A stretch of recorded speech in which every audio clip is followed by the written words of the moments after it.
চলো বাড়িতে যেতে হবে। না না, আমি বাড়িতে যাব না। বাড়িতে গেলে ওরা আমাকে মারবে। না না, কিছু বলবে না, চলো। না না, বাড়িতে গেলে ওরা আমাকে পানিতে ফেলে দেবে। ওরা তোমাকে মারবে কেন? ওরা তো তোমার বন্ধু হয়। বন্ধু? আমার বন্ধু? হ্যাঁ, তোমার বন্ধু। কে আমার বন্ধু? আমার বন্ধু তো তুই। হ্যাঁ, আমি তোমার বন্ধু। ওরা এসেছে, তারাও তো তোমার বন্ধু। আমার বন্ধু সাকিব। সাকিব এসেছে? হ্যাঁ, সাকিব এসেছে, চলো।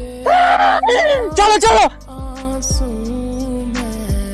আপনাদের মধ্যে সাকিবকে? হ্যাঁ, আমি সাকিব। আমি কেন? মিরাজ ভাই একটু আগে আপনার কথা বলছিল। মিরাজ বন্ধু আমার, তুই আমাকে চিনতে পারছিস? আমার তো কত ভালো লাগতেছে, আমি তোর বলে বোঝাতে পারবো না। তুই কে? আমি সাকিব, তোর বন্ধু। সাকিব কে? সাকিব আমি সাকিব, পারতিস না বন্ধু? আমি ভাই, সাকিব। কোথায় কিছু জিজ্ঞাসা করছে? চুপ থাক, কথা কম কর। তোকে মিরাজ কি বলছে? এরকম ভাব নিচ্ছিস কেন? হ্যাঁ, তুই একাই কি মিরাজের বন্ধু? আমরা কি বন্ধু না? বল আমাদের। হ্যাঁ, ও তোমাকে ভালোবাসো, নিশ্চয়ই আমাকে চিনবে। মিরাজ, কেমন আছো তুমি? কতদিন পর তোমার সঙ্গে দেখা। তুই কেমন আছিস? তুমি আমাকে তুই করে বলতেছো কেন? তুমি আমাকে চিনতে পারো নাই? চিনতে পেরেছি তো। সত্যি? তুই কে? আমি আরোহী, আরোহী আমার কে হয়? তোমার গার্লফ্রেন্ড। তুই কে? আমি আরোহী। তাহলে আমার গার্লফ্রেন্ড কে? আমি কি? তুই একাই দুইজন? এই, তুই কি আমাকে পাগল পেয়েছিস? এই